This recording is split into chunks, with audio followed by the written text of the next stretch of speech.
तो class 11th MU entrance की preparation करने वाले बच्चों से बात करने से पहले मैं इन बच्चों को कॉन्ग्रेचुलेट करना चाहूँगा। ये 7 बच्चे हैं जो हमारे ग्रेविटी के ऑनलाइन या ऑफलाइन कोर्सेज लिए हुए थे।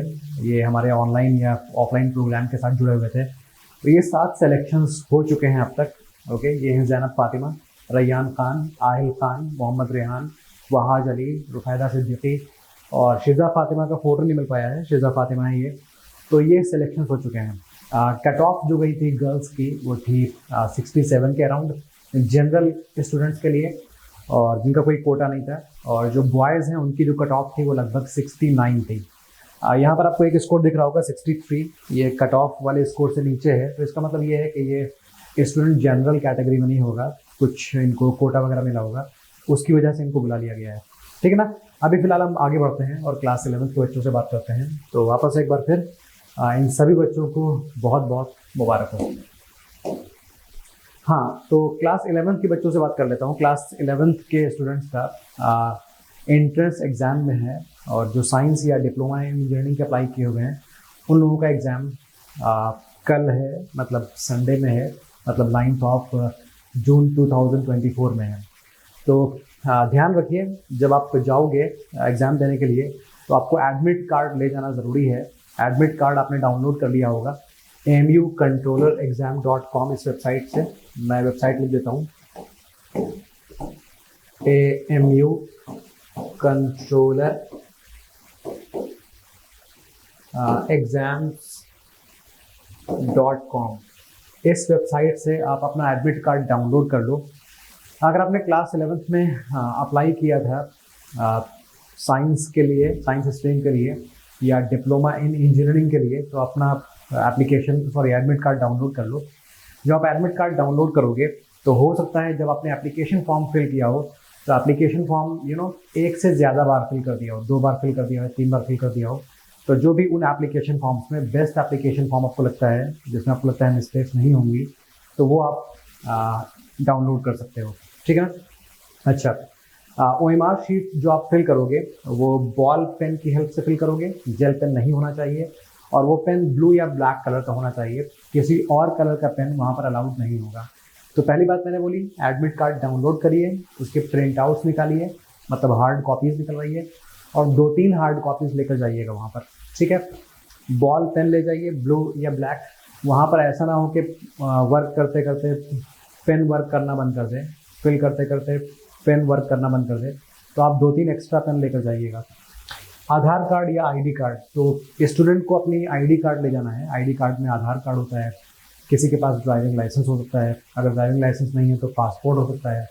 तो कोई भी ऐसी आईडी जिससे आपकी पहचान होती है तो वो आप लेकर जाइए। अगर आधार है तो बेस्ट है, अदरवाइज़ दूसरे कोई भी आईडी कार्ड आप ले जा सकते हैं। अगर आपके पास इनमें से कोई आईडी कार्ड नहीं है तो फिर आप एडमिट कार्ड ले ही जाएंगे, उससे इंशाल्लाह काम हो जाएगा।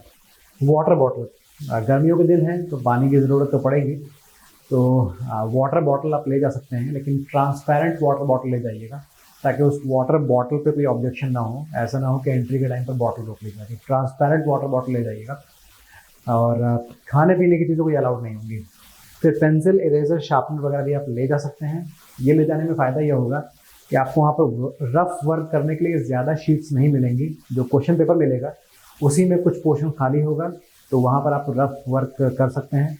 तो क्योंकि ज़्यादा पोर्शन नहीं मिलेगा, इसलिए आप पेंसिल से करोगे तो बेटर है। आप ज़्यादा यूज़ होने पर इरेजर से इरेज करने के बाद वापस उसी पेज को यूज़ कर सकते हो रफ वर्क के तौर पर। फोटोग्राफ्स, ये जो आपने एडमिट कार्ड डाउनलोड किया होगा तो एडमिट कार्ड पे देखिएगा एक फ़ोटो लगा होगा और उसके एडजेसेंट एक फ़ोटो की जगह खाली होगी, तो वहाँ पर आपको फ़ोटो स्टिक करना रहेगा। तो उसके लिए आपके पास 2-3 फोटोग्राफ्स होने चाहिए पासपोर्ट साइज़ में, और ये वही फ़ोटोज़ होने चाहिए जो आपने एप्लीकेशन फॉर्म फिल करने के टाइम पर लगाए थे। जो आपने AMU के लिए अप्लाई किया होगा, क्लास 11th AMU के लिए अप्लाई किया होगा, तो उस टाइम पर आपने एक फ़ोटो लगाया होगा अपना, सभी को याद होगा। आपने एडमिट कार्ड डाउनलोड किया है तो उस पर आपका वो फ़ोटो लगा भी होगा, तो वही सेम फ़ोटो आपके पास रखा होगा। उसकी 2-3 कॉपीज़ की ज़रूरत पड़ेंगी। अगर आपके पास वो 2-3 कॉपीज़ नहीं हैं तो फ़ौरन जाएँ, अपने आसपास एरिया में जो भी फ़ोटोग्राफ बनाते हैं उन लोगों से मिलें। और या अगर आप अलीगढ़ पहुंच चुके हैं या जिस शहर में आपका सेंटर है वहां पहुंच चुके हैं तो वहाँ अगर अभी तक फ़ोटोज़ आपने अरेंज नहीं किए हैं तो आप फ़ोटोज़ को अरेंज करें। किसी भी फोटोग्राफर के पास जाएंगे तो वो आपका सेम फोटो अरेंज कर देगा, ठीक है ना। एक कॉपी से वो 2-3 कॉपीज आपकी बना देगा। बाई चांस नहीं है तो उसके लिए बोल रहा हूँ, अगर किसी के पास ऑलरेडी वो सेम कॉपीज़ हैं तो अच्छी बात है, ठीक है ना। वरना फोटोग्राफर से बनवाइए सेम कॉपीज़, वही सेम फोटोज़ की ज़रूरत पड़ेगी। एक तो चाहिए ही चाहिए जो साथ में लगेगा, लेकिन 1-2 एक्स्ट्रा भी ले जाइएगा। फिर ये electronic gadgets, calculator, edible things, ये अलाउड नहीं है। मैंने रेड में लिखा है मतलब अलाउड नहीं है, मैंने क्रॉस भी कर दिया मतलब अलाउड नहीं है। तो इलेक्ट्रॉनिक गैजेट जैसे स्मार्टफोन हो गया, जैसे स्मार्ट वॉच होगी, तो ये सब अलाउड नहीं होगी, ठीक है ना।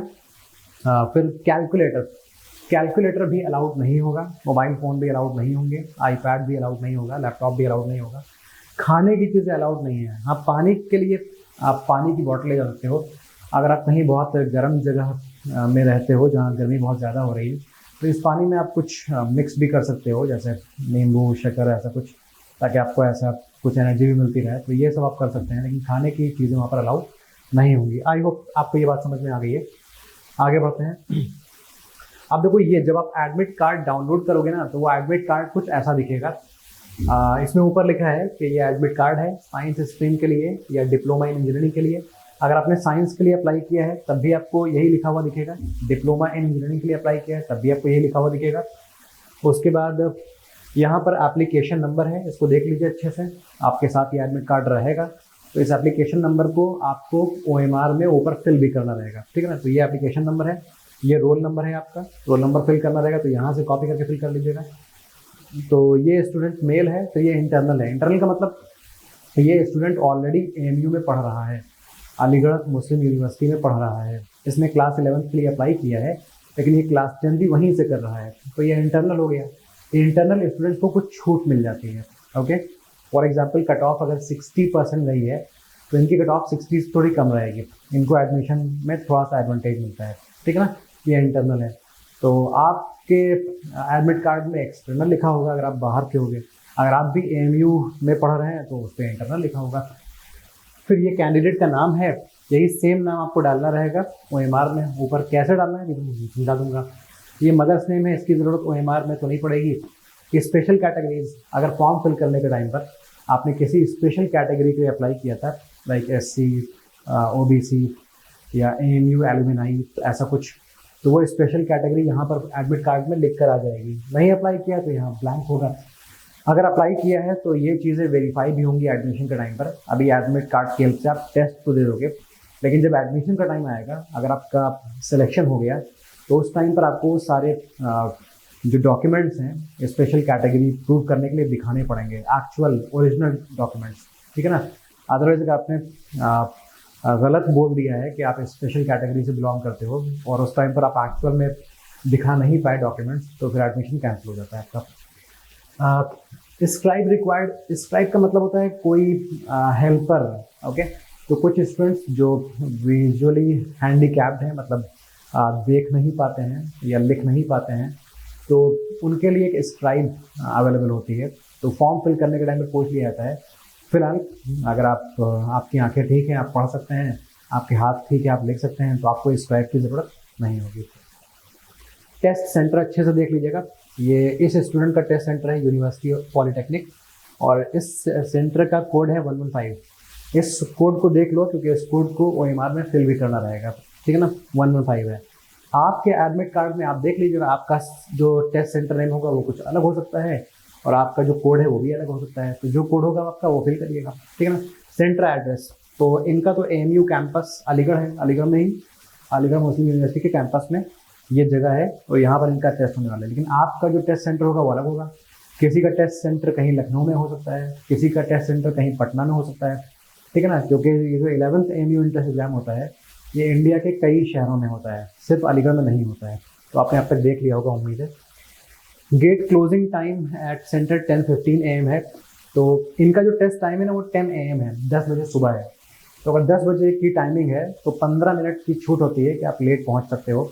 हालांकि लेट पहुंचना नहीं है, आपको टेस्ट से 1 घंटा पहले, 2 घंटा पहले पहुंच जाना है, कोई रिस्क नहीं लेना है, ओके। लेकिन अगर बाई चांस आप लेट पहुंचोगे तो 15 मिनट के बाद तक आपको एंट्री मिल सकती है। लेकिन उस 15 मिनट में आपने काफ़ी लॉस भी कर लिया होगा। उन 15 मिनट में बाकी स्टूडेंट्स ने OMR फिल कर लिया होगा, वो सारे काम कर लिए होंगे। लेकिन इन 15 मिनट के बाद में एंट्री भी बंद हो जाएगी। फिर आप कितनी भी रिक्वेस्ट करोगे, आप ये एक्सपेक्ट मत करना कि आपको एंट्री मिल जाएगी। आपके रीजंस जेन्युइन हो सकते हैं, हो सकता है ट्रेन लेट हो गई हो सकता है कहीं टाइम लग गया हो, वो रीजंस जेन्युइन होंगे तब भी आपको एंट्री नहीं मिलने वाली है। तो इसलिए बोल रहा हूँ कि आप इस सेंटर पे पहुँचना, जहाँ जो भी आपका सेंटर होगा वहाँ आपको पहुँचने की कोशिश करनी है 1 या 2 घंटे पहले। आप अगर 10 बजे से पेपर है तो आप 10 बजे पहुँचने का मत सोचो, ठीक है ना, वरना आपको कुछ एक्सक्यूज़ देने पड़ेंगे लेट होने के। और अगर 10-15 क्रॉस हो गया तो आपको एंट्री नहीं मिल पाएगी, ठीक है ना। कुछ कॉलेजेस इतने बड़े होते हैं कि उनके गेट पे तो आप पहुंच जाओगे और जहां मेन पहुंचना है, जहां आपका टेस्ट होना है, वहां से वहां तक पहुंचने में टाइम लग जाता है 5 मिनट या 10 मिनट। या पहली बार आप पहुंचे हैं उस कॉलेज में तो आपको पूछने में बहुत टाइम लग गया। तो इसीलिए ये सारी चीज़ें आप पहले से ही देख लें। तो मैं बोल रहा हूँ कि आप 1-2 घंटे पहले पहुँचोगे तो बेटर रहेगा, ठीक है। तो टेस्ट का जो ड्यूरेशन है वो 2 घंटे का है। ये टेस्ट डेट है 9 जून 2024। अगर आपने किसी और स्ट्रीम के लिए अप्लाई किया है, लाइक कॉमर्स या आर्ट के लिए, तो डेट अलग होगी, ठीक है ना, वो डेट यहाँ लिखी रहेगी। Sign of candidate in exam room. तो जब आप एग्जाम रूम में होगे तो वहाँ आपको यहाँ पर साइन करना रहेगा, लेकिन ये एग्जाम रूम में साइन करना है, पहले से साइन मत कर लेना, ओके। ये नहीं कि घर पे ही साइन करके बैठ गए तो वहाँ पर जाकर वो रिजेक्ट हो जाएगा। तो ये आप वहाँ ले जाना, वहीं पर साइन करना। और आप चाहो तो इन्विजिलेटर से आप हेल्प ले सकते हो। एग्जाम हॉल में जाने के बाद कोई भी प्रॉब्लम है, कोई भी कंफ्यूजन है, आप फौरन इन्विजिलेटर से बात करना। इन्विजिलेटर्स जो वहाँ पर होंगे वो बहुत हेल्पफुल होंगे, तो डरने की ज़रूरत नहीं है कि पता नहीं इन्विजिलेटर हेल्प करेंगे या नहीं करेंगे। वो ऑब्वियसली करेंगे, उनका काम है आपकी हेल्प करना। तो आप बिना किसी झिझक के, बिना किसी डर के, कुछ भी कंफ्यूजन हो तो पूछ लोगे। तो फिलहाल ये साइन आपको एग्जाम रूम में ही करना है, उससे पहले नहीं करना है। यहाँ पर साइन आपका नहीं होगा, इन्विजिलेटर का होगा, तो इसको तो टच ही मत करिएगा, इसको मत टच करिएगा, ये आपके लिए नहीं है। उसके बाद ये देखो यहाँ पर ये जो स्पेस है ना, ये एक फ़ोटो के लिए है, तो सेम फोटो जो आपने यहाँ पर लगाया है यहाँ भी लगाना होगा, ओके। और ये आप एफिक्स कर लीजिएगा, आप चिपका लीजिएगा गम की हेल्प से, ठीक है ना, गम की हेल्प से इसको स्टिक कर लीजिएगा। आप पहले से स्टिक करके ले जा सकते हैं। कुछ लोगों का कन्फ्यूजन था सर पहले से स्टिक कर लें या वहाँ जाकर स्टिक करें। आप सभी लोग पहले से स्टिक कर सकते हो, ओके। लेकिन अगर नहीं स्टिक करके गए हो तो वहाँ फोटो ले जाकर वहाँ भी स्टिक कर सकते हो, ठीक है ना, यहाँ भी कर सकते हो। ठीक है, बढ़ते हैं आगे। अब जो आपका साइंस या डिप्लोमा इन इंजीनियरिंग के लिए टेस्ट होने वाला है, उसमें पूछे जाएंगे ये सब्जेक्ट्स। मैथ, साइंस में फिजिक्स, केमिस्ट्री, बायो होगा, Indo Islamic, GK, English. Math 30 marks की होगी, साइंस 50 मार्क्स की होगी, इंडो इस्लामिक 10 मार्क्स का होगा, जीके 5 मार्क्स की होगी, इंग्लिश 5 की होगी, टोटल 100 मार्क्स का होगा। साइंस में जो ये पीसीबी है ना, इसमें फिजिक्स, केमिस्ट्री, बायो के मैंने मार्क्स अलग अलग नहीं बताए हैं, क्योंकि अलग अलग फिक्स होते भी नहीं हैं, ओके। हो सकता है फिजिक्स आ जाए 10 मार्क्स की, केमिस्ट्री और बायो आ जाए 20 के, टोटल 50 हो गया। या हो सकता है फिजिक्स आ जाए 15 मार्क्स की, केमिस्ट्री आ जाए 20 मार्क्स की और बायो आ जाए 15 मार्क्स की, ओके। या हो सकता है फिजिक्स आ जाए 8 मार्क्स की, तो कुछ भी हो सकता है, ओके। फिजिक्स कितने मार्क्स की आएगी, केमिस्ट्री कितने मार्क्स की आएगी, बायो कितने मार्क्स की आएगी, ये फिक्स नहीं होता है, ओके। तो कोई ये ना सोचे कि ये बराबर मार्क्स के आएंगे, लगभग 16 या 17 मार्क्स के आएंगे, ऐसा नहीं होगा। ये कुछ भी मार्क्स के आ सकते हैं, ठीक है ना। टोटल 50 ही रहेगा, लेकिन आपस में ये चेंज हो सकते हैं मार्क्स। आई होप समझ में आ गया है। इस साल से इंग्लिश भी आनी शुरू हो गई है। पिछले साल तक एमयू एंट्रेंस 11th में इंग्लिश नहीं पूछी जाती थी, लेकिन इस साल से शुरू हुआ है। तो ये 5 मार्क्स की इंग्लिश है, लेकिन इंग्लिश आने की वजह से पैनिक होने की ज़रूरत नहीं है। जो इंग्लिश आपने क्लास 10th में, 9th में, 8th में, 7th में पढ़ी होगी, उसी को आपको यूज़ करना होगा पेपर में। तो वही बेसिक चीज़ें जो लैंग्वेज में पिछले 2-3-4 सालों से आप पढ़ रहे हैं, वही पूछी जाएंगी, ठीक है ना। उन्हीं का आपको रिवीजन या रिव्यू कर लेना है, ठीक है ना। कुछ ऐसा नहीं कि कुछ डिफिकल्टी या कुछ नया पूछ लिया जाएगा। अच्छा, हर क्वेश्चन का आंसर सही देने के लिए आपको 1 मार्क मिलेगा, और अगर आपने गलत आंसर दे दिया तो 0.25 मार्क्स डिडक्ट हो जाएंगे। मैं इसको एग्जाम्पल से समझा देता हूँ, ओके। फॉर एग्जाम्पल 100 क्वेश्चंस थे, 100 ही होंगे ना, 100 क्वेश्चंस। 100 में से मान लेते हैं आपने 60 क्वेश्चंस करेक्ट कर दिए, 60 क्वेश्चंस करेक्ट कर दिए, और 20 आपने कर दिए इनकरेक्ट। 20 आपसे गलत हो गए। गलत का मतलब ऑप्शन ए था, आपने सी फिल कर दिया, ऑप्शन डी था, आपने बी फिल कर दिया, या आपने 2 ऑप्शन फिल कर दिए, वो भी गलत ही कंसीडर किया जाता है, ठीक है ना। अच्छा, यहाँ पर बाकी जो 20 हैं वो आपने छोड़ दिए, जो लेफ्ट। तो 100 क्वेश्चंस में से मान लेते हैं किसी ने 60 सही कर दिए और 20 गलत कर दिए, और 20 उसने छोड़ दिए, तो उसके मार्क्स जानते हो कितने होंगे? एक क्वेश्चन सही करने के लिए उसको 1 मार्क मिलता है, तो 60 क्वेश्चन सही करने के लिए उसको 60 मार्क्स मिल जाएंगे, ठीक है ना। फिर आते हैं इनकरेक्ट करने पर आते हैं, तो एक क्वेश्चन गलत करने पर 0.25 मार्क्स डिडक्ट होते हैं। 20 क्वेश्चन गलत करने के लिए 20 इंटू 0.25 मार्क्स डिडक्ट होंगे, मतलब माइनस हो जाएंगे। और ये क्वेश्चन जो छोड़े हैं, इन छोड़ने के लिए कुछ नहीं होगा, ना कुछ डिडक्ट होगा ना कुछ ऐड होगा, तो यहाँ से ना कुछ मार्क्स मिलेंगे ना कुछ मार्क्स कटेंगे, लेकिन ये मार्क्स आपके कट चुके हैं। तो 60 मार्क्स आपको मिले थे, इन दोनों को मल्टीप्लाई करो तो 5 आता है, 60 माइनस 5 55, मतलब इस स्टूडेंट का जो स्कोर होगा ना वो 55 होगा। ओके, तो इसीलिए बड़ा केयरफुल रहना है जब आप आंसर्स दोगे ना। तो अगर आपको आंसर नहीं मालूम है तो गेस करने की ज़रूरत नहीं है। जब भी कभी माइनस मार्किंग हो तो ये सजेस्ट नहीं किया जाता है कि आप गेस करें। ओके, या तो आपका गेस बहुत स्ट्रांग हो, आपको लगता है नहीं 90% चांसेस हैं इस आंसर के आने के, तब तो चलो गेस कर सकते हो। अदरवाइज गेस करने से आपका लॉस होने की प्रोबेबिलिटी, लॉस होने के चांसेस ज़्यादा हैं, फ़ायदा होने के चांसेस कम है, ठीक है। तो देख लीजिए ज़रा, माइनस मार्किंग से बचिएगा।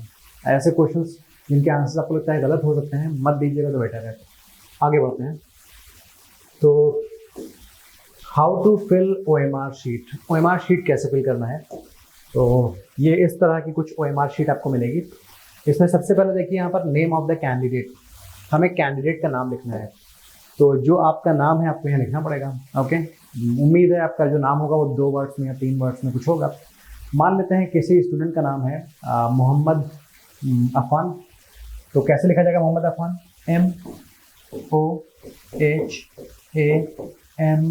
MOHAMMAD, मोहम्मद, ठीक है ना। आपके नाम में जो भी स्पेलिंग है आप देख लीजिएगा, वही सेम स्पेलिंग फिल करिएगा। अगर कोई मोहम्मद में M के बाद E फिल करता है तो आपको E ही लिखना है। अगर कोई मोहम्मद MOHD लिखता है तो MOHD ही लिखना है। तो आप जैसे अपना नाम लिखते हो वैसे लिखना है, ठीक है ना, स्पेलिंग जो भी आपके नाम की है। तो ये हो गया मोहम्मद। अब अफान लिखना है, तो अफान लिखने से पहले मुझे एक स्पेस छोड़ना पड़ेगा, ये स्पेस छोड़ दूंगा, अब अफान लिखूंगा, मोहम्मद अफान हो गया, ठीक है ना। या अगर कोई थर्ड नेम भी है तो एक स्पेस छोड़ने के बाद आगे आप लिख दोगे। आई होप ये बात समझ में आ गई। तो ये जो फर्स्ट वर्ड है यहाँ पर लिखेंगे, उसके बाद एक स्पेस देंगे और उसके बाद हम मिडिल नेम लिखेंगे। अगर उसके आगे भी कुछ है लास्ट नेम तो एक स्पेस देने के बाद लास्ट नेम भी देंगे। अगर इतना ही है तो छोड़ दो। यहाँ आते हैं for candidate only, signature with date, यहाँ पर आपको अपना साइन कर देना है और डेट डाल देनी है। ओके, तो जैसे ये अफान का साइन हो गया और अफान ने यहाँ पर डेट डाल दी 9/6/2024, ठीक है ना। अगर आपको कुछ कंफ्यूजन होगा तो क्या करोगे, फॉरन इन्विजिलेटर से बात कर लोगे, ज़रा मेरी हेल्प कर दीजिए, मैं कंफ्यूज हूँ, वो हेल्प कर देंगे आपकी। फिर क्वेश्चन बुकलेट नंबर, आपको OMR ये मिल गया है, साथ में आपको एक क्वेश्चन बुकलेट मिलेगी जिसमें क्वेश्चन होंगे, 100 क्वेश्चन होंगे, ठीक है ना। तो उस बुकलेट के फर्स्ट पेज पर कुछ इन्फॉर्मेशन होगी जो यहाँ फिल करनी होती है। तो उस बुकलेट के ऊपर एक बुकलेट नंबर लिखा होगा, उस क्वेश्चन पेपर का जो बुकलेट है ना उसके ऊपर एक नंबर लिखा होगा, वो नंबर आपको यहाँ पर फिल करना रहेगा। अगर आप कंफ्यूज होंगे तो फॉरन इन्विजिलेटर से बात करनी है। अगर आपने देख लिया है, कॉन्फिडेंस है कि ऐसे ही, तो आप यहाँ फिल कर दोगे। मान लेते हैं क्वेश्चन बुकलेट पर लिखा था 08731, तो इस तरह से फिल कर दोगे। उसके बाद ये पोर्शन पर देखो ऊपर लिखा है फॉर इन्विजिलेटर ओनली। तो इन्विजिलेटर कौन है, आप स्टूडेंट हो, आप कैंडिडेट हो। इन्विजिलेटर वो है जो टेस्ट रूम में टीचर ड्यूटी कर रहा है, आपकी हेल्प कर रहा है, तो ये उसके लिए है, इसको टच मत करिएगा। ओके, यहाँ लिखा है कैंडिडेट का रोल नंबर, रोल नंबर तो आप ही का लिखा जाएगा लेकिन आपको नहीं लिखना है। ये कौन लिखेगा, ये इन्विजिलेटर लिखेगा, तो इसको मत टच करिएगा। आगे आते हैं 4, यहाँ पर आपको रोल नंबर अपना फिल करना है। तो आपके एडमिट कार्ड पर आपने अपना रोल नंबर देख लिया था, उसी को कॉपी कर देना है यहाँ पर। लेकिन ध्यान रखना है, अच्छे से देखना, क्योंकि यहाँ कोई भी मिस्टेक हो गई तो इसको दोबारा आप सही नहीं कर पाओगे। फौरन यूँ मानते चलिए रिजेक्शन वहीं से हो जाएगा। ओके, तो मान लेते हैं आपका रोल नंबर है 0873165। तो इसके नीचे भी आपको यहाँ पर बबलिंग करनी होगी। तो 0 के नीचे कहीं 0 दिख रहा है, ये देखो 0 है, तो इस 0 की बबलिंग कर देंगे हम, इस 0 की बबलिंग कर देंगे। रेड कलर दिख रहा है, ब्लैक कर दूंगा, ठीक है ना, बबलिंग कर देंगे। 8 के नीचे देखो 8 कहीं दिखा है, देखो 8 है, 8 की बबलिंग कर दोगे। बबलिंग इस तरह से करनी है कि सर्किल, जिस सर्किल को फिल करोगे ना वो कंप्लीटली फिल हो जाना चाहिए, कहीं पर खाली नहीं दिखना चाहिए और बाहर भी नहीं आनी चाहिए। जो पेन चलाओगे ना वो पेन जो इंक है वो बाहर नहीं आनी चाहिए, सर्किल के अंदर ही रहेगी और प्रॉपरली आपको फिल करना है। ऐसा ना हो कि आप जल्दबाजी में इसको ख़राब कर दो। ओके, तो याद रखिए कुछ भी मिस्टेक यहाँ पर होगी तो रिजेक्शन हो जाएगा। आगे बढ़ते हैं, रोल नंबर पर आते हैं। तो 7 के नीचे ढूंढो, 7 कहीं लिखा है, ये देखो 7, 7 के नीचे 7 की बबलिंग कर देंगे। इस 3 के नीचे 3 की बबलिंग कर देंगे। अगर फिल करते करते अचानक से गलत हो गया ना, मान लेते हैं 1 के नीचे करना था 1 को फिल और आप कर बैठे 2 को फिल, तो ये आपने गलत कर दिया है। ओके, अब वापस कोई रास्ता नहीं है, ऐसा नहीं है कि आप इसको क्रॉस करके 1 कर दोगे, इसको गलत माना जाएगा। तो क्या रास्ता है, गलती होने ही मत दो, 1 के नीचे 1 फिल करो। तो पहले डिसाइड कर लो, अच्छे से देखो, जब कंफर्म हो जाए तब फिल करो। 6 के नीचे 6 फिल करो और 5 के नीचे 5 की बबलिंग कर दो। अब आते हैं ट्रांजैक्शन आईडी पर। तो हो सकता है वहाँ ट्रांजैक्शन आईडी लिखा हो, या आपने देखा था वहाँ पर एक एप्लीकेशन नंबर लिखा था, हो सकता है एप्लीकेशन नंबर लिखा हो, ठीक है ना। तो ये देखो ज़रा, मैं दोबारा से दिखा देता हूँ। ये देखिए एप्लीकेशन नंबर लिखा था, तो हो सकता है आपकी OMR शीट पर आपको एप्लीकेशन नंबर मिलेगा, तो आप एप्लीकेशन नंबर यहाँ पर लिख दीजिएगा। ओके, बाकी मैंने बोल रखा है जब भी कुछ कन्फ्यूजन होगी तो आपको फ़ौरन बात करनी है एग्जामिनर से। सेंटर कोड, तो आपने अभी देखा था जिस स्टूडेंट का मैं एडमिट कार्ड दिखा रहा था उसका सेंटर कोड था 115। ऐसे ही आपके एडमिट कार्ड में भी सेंटर नेम के साथ सेंटर कोड कोई लिखा होगा, वो यहाँ आप लिख दीजिएगा। अगर 115 है तो ऐसे लिख देंगे 115। 1 के नीचे 1 की बबलिंग हो जाएगी, इस 1 के नीचे 1 की बबलिंग हो जाएगी, और 5 के नीचे 5 की बबलिंग हो जाएगी। ठीक है भाई। क्वेश्चन पेपर सीरीज, तो आपके पास जो क्वेश्चन पेपर आएगा उसके ऊपर लिखा होगा क्या क्या सीरीज है। ओके, तो मान लेते हैं क्वेश्चन पेपर की सीरीज ए है, तो आप ए यहाँ पर लिख करके यहाँ ए को बबल कर दोगे, ठीक है ना। बी हो तो बी को बबल कर दोगे, यहाँ बी लिख कर बी को बबल, सी हो तो सी को बबल, ठीक है ना। कन्फ्यूजन हो तो इन्विजिलेटर से बात कर लीजिएगा। अच्छा, ये पार्ट तो आपके लिए है नहीं, तो इसको छोड़ दीजिएगा, और बाकी आप इन्विजिलेटर को दिखा भी सकते हो बाद में कि सर ज़रा चेक कर लीजिए मैंने सही किया है गलत किया है। अच्छा जी, अब आते हैं क्वेश्चन पेपर जो आपको मिलेगा, उसमें क्वेश्चंस होंगे। ओके, मैथ के क्वेश्चंस होंगे, साइंस के क्वेश्चंस होंगे, इंडो इस्लामिक के होंगे, जीके के होंगे, इंग्लिश के होंगे। तो उन क्वेश्चंस के आपको आंसर्स कैसे देने हैं। आपने क्वेश्चन नंबर 1 पढ़ा, समझा, जब आपको ऐसा लगा कि मुझे क्वेश्चन नंबर 1 का आंसर मालूम है तो आपको यहाँ पर मार्क करना रहेगा। आपने देखा क्वेश्चन नंबर 1 का जो आंसर है ना वो सी है, मान लेते हैं सी है, तो अगर सी है तो 1 के सामने आपको सी को बबल कर देना है, और बबल इस तरह से करना है कि इसको हम पूरा फिल करना रहेगा, इसे छोड़ना नहीं है, प्रॉपरली फिल करना है, और अच्छे से डिसाइड करने के बाद फिल करिएगा, क्योंकि बता चुका हूँ कि यहाँ पर जो भी आपने बबलिंग कर दी उसका दोबारा से फिर आप इसको सही नहीं कर सकते हो, ठीक है ना। फिर आप क्वेश्चन नंबर 2 पर आओ, अगर आपको उसका आंसर नहीं मालूम है तो स्किप कर दो क्वेश्चन नंबर 2 को, आप थर्ड पे चले जाओ, ठीक है ना। अगर मालूम है तो आंसर दो। इसी तरह फिर थर्ड क्वेश्चन नंबर को पढ़ो, समझो। अगर आपको थर्ड का आंसर नहीं मालूम है तो आपको आगे बढ़ना है, टाइम नहीं वेस्ट करना है, ठीक है ना। फोर्थ पे चले आना है। अगर मालूम है आंसर तो आपको आंसर देना है। तो मान लेते हैं थर्ड का आंसर था ए, थर्ड का आंसर था ए, लेकिन आपने धोखे से फिर क्या फिल कर दिया, आपने फोर्थ में जाके ए फिल कर दिया। ऐसा हो जाता है ना, हमें थर्ड का ए फिल करना था लेकिन तुमको हम फोर्थ का ए फिल कर दे रहे हैं। अब ये एक मिस्टेक हो रही है, तो आपको क्वेश्चन नंबर 4 जाकर पढ़ना पड़ेगा। अगर 4 का आंसर ए ही था तब तो अच्छी बात है, गलती से बच गए। मान लेते हैं आपने देखा 4 का तो बी होना था और मैंने तो ए कर दिया है, तो अब इसका कोई वापसी का रास्ता नहीं है। अब यहाँ नेगेटिव मार्किंग होनी है, इसको यूं ही छोड़ दोगे तब भी नेगेटिव मार्किंग होगी। अगर किसी ने इसको क्रॉस करके यूँ लिख दिया कि सर मेरा बी आंसर चेक कर लीजिएगा, मैं क्रॉस कर देता हूँ, यहाँ पर फिल कर देता हूँ, तो ये करने से कोई फ़ायदा नहीं हो रहा है, बस आप टाइम वेस्ट कर रहे हो। यहाँ माइनस मार्किंग अब होनी ही होनी है, तो इसलिए गलती होने के बाद उसको सही नहीं कर पाओगे आप। गलती होने से पहले ही देख लेना है गलती मुझसे ना होने पाए। तो आपको क्वेश्चन पहले पढ़ना है, अगर उसका आंसर मालूम है तो देखना है उसका क्या ऑप्शन सही होगा, फिर अच्छे से देखो आगे कि मैं सही आंसर के सामने, सही आंसर नंबर के सामने मार्क कर रहा हूँ कि नहीं मार्क कर रहा हूँ, ये सब अच्छे से देख लीजिएगा, ठीक है ना। तो यहाँ कोई इस तरह की कोई मिस्टेक मत करिएगा कि आपको बाद में पछताना पड़े। अब जरा कट ऑफ की बात कर लेते हैं, क्या कट ऑफ जाती है। तो 100 मार्क्स का आपका टेस्ट होता है, ओके। जनरल जो कट ऑफ जाती है वो अक्सर 60% के आसपास जाती है, लेकिन इस बार जो 9th का रिजल्ट आया है ना, उसकी कट ऑफ प्रीवियस वाली से थोड़ी सी हाई गई है। तो अगर ऐसी ही उम्मीद यहाँ पर करेंगे ना तो ये 60% स्कोर हो सकता है सेफ ना हो। तो 60% के ऊपर का जो स्कोर होगा 65% तक सेफ हो सकता है, या मैं आपको सजेस्ट करूंगा कि आप कम से कम 70% पर सेफ समझिए। तो 70% स्कोर जरूर लाने की कोशिश करिए। 70% का मतलब 100 में 70 मार्क्स आपके ज़रूर आ जाएँ, ठीक है ना। तो 100 में से 70 अगर आप मार्क्स लाना चाहते हैं तो 70 से ज़्यादा आंसर्स आपको सही करने पड़ेंगे। हो सकता है कुछ आंसर्स आपसे गलत होंगे, उनके लिए आपको माइनस मार्क्स दिए जाएंगे, तो वो आगे जाकर आप वापस चले आओगे पीछे। तो 70 से ऊपर सही आंसर्स होंगे तब 70 के आसपास स्कोर हो सकता है, और वो थोड़ा सेफ जोन माना जा रहा है, ठीक है ना। तो पिछले साल की जो कट ऑफ थी वो तो 60% के आसपास थी, लेकिन इस साल की कट ऑफ मैं थोड़ी इससे ज़्यादा एक्सपेक्ट कर रहा हूँ। बढ़ते हैं आगे। What should you do 1 day before your exam. तो कल आपका एग्जाम है, ओके, कुछ ही घंटे बचे हैं एग्जाम में, तो क्या चीज़ें करनी है और क्या गलती नहीं करनी है। रिव्यू की कॉन्सेप्ट, सिर्फ की कॉन्सेप्ट देखो, मतलब जैसे फर्स्ट चैप्टर में गया, रियल नंबर में या नंबर सिस्टम्स में गए, तो बस ऊपर से रिव्यू देख लो, अभी आपको प्रैक्टिस नहीं करनी है। वैसे बोलता हूँ मैं कि मैथ प्रैक्टिस से आती है, मैथ देखने से नहीं आती, लेकिन ये जो टाइम बचा है ना, यहाँ पर कुछ घंटे बचे हैं।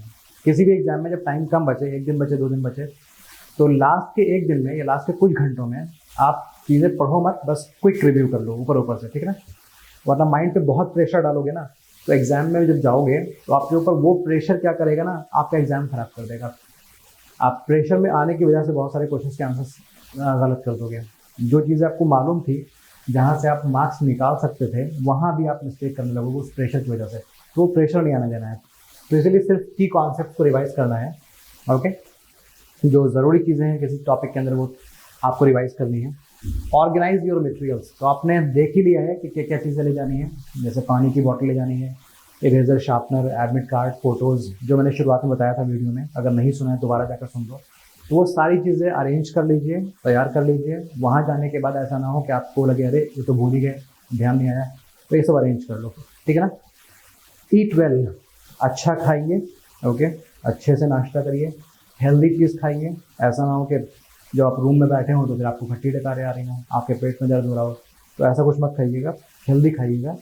जब आप हेल्दी फील कर रहे होगे तो क्वेश्चन पेपर को पढ़ना, समझना, सॉल्व करना थोड़ा इजी हो जाएगा, वरना फिर आपकी प्रॉब्लम कुछ और ही हो जाएगी, आपका माइंड वहाँ डाइवर्ट हो जाएगा। स्टे हाइड्रेटेड, पानी पीते रहें। अक्सर जगहों पर, इंडिया में अक्सर जगहों पर गर्मी हो रही है, तो हाइड्रेटेड तो रहना बहुत ज़रूरी है। अगर आप ट्रैवल करके पहुंचने वाले हैं अपने सेंटर पर, तो पानी लेकर चलें, नींबू पानी ले लें, ओके, जूस वगैरह ले सकते हैं। तो हाइड्रेटेड रहिए, पीते रहिए आप। लाइट एक्सरसाइज, हल्की सी एक्सरसाइज या मेडिटेशन वगैरह करने से थोड़ा सा हम अपने आप को रिलैक्स फील करवा सकते हैं। गहरी सांस लीजिए, ओके। तो मैं उम्मीद करता हूँ कि सभी लोग जो टेस्ट देंगे वो अच्छे से टेस्ट दें, वहाँ पर कोई प्रॉब्लम ना हो। तो लाइट एक्सरसाइज करिए, हैवी एक्सरसाइज मत करिए, वरना आप बहुत थक जाओगे। लाइट एक्सरसाइज का मतलब होता है थोड़ा सा वॉक कर लिया, आंखें बंद करके गहरी सांस ले ली, छोड़ दी, ओके। रिलैक्स करिए, आराम करना बहुत ज़रूरी है, नींद पूरी करनी बहुत ज़रूरी है, ओके। अक्सर लोग क्या करते हैं कि एग्ज़ाम अगर अगले दिन होता है तो आज इतना पढ़ेंगे कि एग्ज़ाम के टाइम पर उनको नींद आ रही होगी। तो ये सारी पढ़ाई करने का टाइम अब ख़त्म हो चुका है, ये पहले था टाइम, अभी आपको आराम करना है, ओके। आपको एग्ज़ाम से पहले 6 घंटे कम से कम सोने हैं। रिलैक्स करिए, जब आप रिलैक्स रहोगे ना तो आपका माइंड रिलैक्स हो जाएगा, तो ये आपका माइंड कल एग्ज़ाम में आपकी हेल्प करेगा। अगर आप इसको थका दोगे आज, इसको टेंशन दोगे आज, तो एग्ज़ाम में आपको प्रॉब्लम क्रिएट करेगा ये। तो रिलैक्स करना ज़रूरी है लास्ट मोमेंट पर। प्लान योर डे, अपने दिन का प्लान कर लो कि कब निकलोगे, क्या चीज़ें लेकर निकलोगे, किसके साथ निकलोगे, कब कहाँ पहुँचना है, सेंटर पे कितने बजे पहुँचोगे, उसके बाद वापसी का पूरा प्लान क्या होगा, तो पूरा प्लान कर लो, ताकि बिना प्लानिंग के ऐसा ना हो कि आपने प्लान ही नहीं किया, ट्रैवल करने में लगने थे 2 घंटे और आप निकले हो 1 घंटा पहले। तो प्लानिंग ज़रूरी है। फिर स्टे पॉजिटिव, देखो जी, पूरा साल आपने मेहनत की है। अक्सर आप में से स्टूडेंट्स ने बोर्ड एग्ज़ाम दिया होगा, ओके, शायद हर किसी ने ही बोर्ड एग्ज़ाम दिया होगा। तो आपने बोर्ड एग्ज़ाम, एक बड़ा एग्ज़ाम दे दिया है, लाइफ का सबसे बड़ा एग्ज़ाम आपने दिया है। तो ये एग्ज़ाम आप दे चुके हो, तो ये जो एनुअल एंट्रेंस एग्ज़ाम है, ये कोई बहुत बड़ी डील नहीं है आपके लिए। ये मत सोचो कि बहुत बड़ा कोई पेपर है। बोर्ड का जो पेपर था उसमें इससे ज़्यादा स्टूडेंट्स बैठे थे, ओके। मैं उम्मीद करता हूँ आपका बोर्ड का भी रिज़ल्ट अच्छा आएगा। तो वही पॉजिटिविटी यहाँ, आपके पास एक तजुर्बा है बोर्ड का, तो वही जो पॉजिटिविटी है उसको लेकर यहाँ पर आइए, ओके। बताइए अपने आप को कि मैंने क्लास 10th के बोर्ड में अच्छा कर दिया है, मैंने पूरा साल पढ़ाई की है, या ऐसा हो ही नहीं सकता है कि मेरा रिजल्ट ख़राब हो जाए। तो मैं अपना बेस्ट देने वाला हूँ और इंशाल्लाह बेस्ट ही आप दोगे और इंशाल्लाह आपका सिलेक्शन होगा। ओके, मेरी दुआएं आपके साथ। तो पॉजिटिव रहिए, पॉजिटिव रहना बहुत ज़रूरी है। ओके, नेगेटिव रहने से कभी कभी नुकसान हो जाता है। पॉजिटिव रहने से रिजल्ट भी पॉजिटिव आते हैं, नेगेटिव जो रहता है उसके रिजल्ट भी नेगेटिव आते हैं। तो गुड लक प्यारे बच्चों। ओके, उम्मीद करता हूँ हर कोई जो चीज़ें मैंने बताई हैं उनको फॉलो करेगा, कोई ब्लंडर या कोई मिस्टेक नहीं करेगा। इसमें मैंने सारी चीज़ें अच्छे से बता दी हैं। इस वीडियो को आप अच्छे से देख लो, 2-3 बार देख लो। ओके, और आई ट्रस्ट, मुझे पूरा भरोसा है आप लोगों पर कि आप लोग कल फोड़ने वाले हो। तो मिलते हैं कभी अलग किसी और वीडियो में, तब तक के अपना ख्याल रखिए एंड बेस्ट ऑफ लक।